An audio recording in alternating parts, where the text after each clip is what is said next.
തിരുവനന്തപുരം പൊന്മുടി വനമേഖലയിലും അനധികൃത മരം മുറിക്കൽ 250-ലധികം ചെറുമരങ്ങൾ മുറിച്ചു കടത്തി. തെരഞ്ഞെടുപ്പ് പ്രവർത്തനത്തിന് എന്ന വ്യാജേനയാണ് മരം മുറിച്ചത് എന്നാണ് പൊന്മുടി വനം സംരക്ഷണ സമിതി അംഗം ടി സെൽവരാജ് 24-നോട് പറഞ്ഞത്.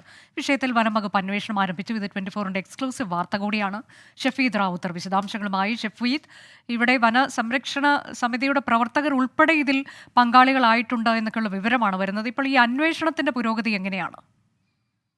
അനുജ, നിലവിൽ ഇപ്പോൾ ഈ അന്വേഷണവുമായി ബന്ധപ്പെട്ട് രണ്ടുപേർക്കെതിരെ കേസെടുക്കാനുള്ള ഒരു നടപടിയിലേക്ക് കടക്കുന്നു എന്നുള്ളതാണ് നമുക്ക് മനസ്സിലാക്കാൻ കഴിഞ്ഞത്. ഈ ജൈവവൈവിധ്യങ്ങൾ സമ്പന്നമായ ഒരു മേഖലയാണ് ഈ പൊന്മുടി. അവിടെയാണ് ഈ അനധികൃത മരമുറി നടന്നിട്ടുള്ളത്. പൊന്മുടി വനസംരക്ഷണ സമിതി അംഗവും വാർഡനുമായ ടി സെൽവരാജാണ് മരം മുറിച്ച് കടത്തുന്നത് കണ്ടത്. ഇക്കഴിഞ്ഞ 13-ാം തീയതി 2-ാം വളവിന് മുകളിലുള്ള വനമേഖലയിൽ നിന്നായിരുന്നു ആ മരമുറി നടന്നതും. പൊന്മുടി വനസംരക്ഷണ സമിതി അംഗവും എസ്റ്റേറ്റിലെ 2 തൊഴിലാളികളും ചേർന്നാണ് മരം മുറിച്ചതെന്ന് സെൽവരാജ് പറയുന്നു.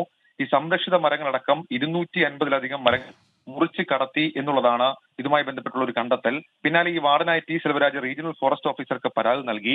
തിരഞ്ഞെടുപ്പ് പ്രവർത്തനത്തിനെന്ന വ്യാജേനയാണ് മരം മുറിച്ചതെന്നും ആക്ഷേപമുണ്ട്. പരാതിക്ക് പിന്നാലെ പരിശോധന നടത്തിയ വനംവകുപ്പ് ഉദ്യോഗസ്ഥർ മരങ്ങൾ എണ്ണി തുടങ്ങിയിട്ടുണ്ട്. ഇന്നലെ മാത്രം നടത്തിയ പരിശോധനയിൽ 250-ഓളം ചെറുമരങ്ങൾ മുറിച്ചു മാറ്റിയെന്ന് സ്ഥിരീകരിച്ചിട്ടുണ്ട്. ഉൾവനത്തിൽ ഉൾപ്പെടെ പരിശോധന തുടരുകയാണ്. 2 പേർക്കെതിരെ കേസെടുക്കാനും ഞാൻ മുൻപ് സൂചിപ്പിച്ചതുപോലെ തന്നെ വനംവകുപ്പ് ഇപ്പോൾ നീക്കം നടത്തുന്നുണ്ട്.